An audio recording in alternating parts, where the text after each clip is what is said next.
Alam niyo ba yung song na And when I'm back in Chicago, I feel it. Ang sarap niya kantahin, diba? Pero ayoko kasi ng Chicago kasi di naman ako taga doon. Gusto ko Cavite. When I'm back in Cavite, I think it needs more Cavite. When I'm back in Cavite, I feel it.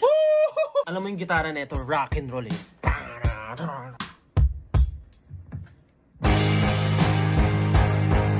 Kaso, pag napakinggan mo yung vocals ng nakasolo, parang ayaw mo nang ilagay yung instrumental. Magigets nyo, pakinggan nyo.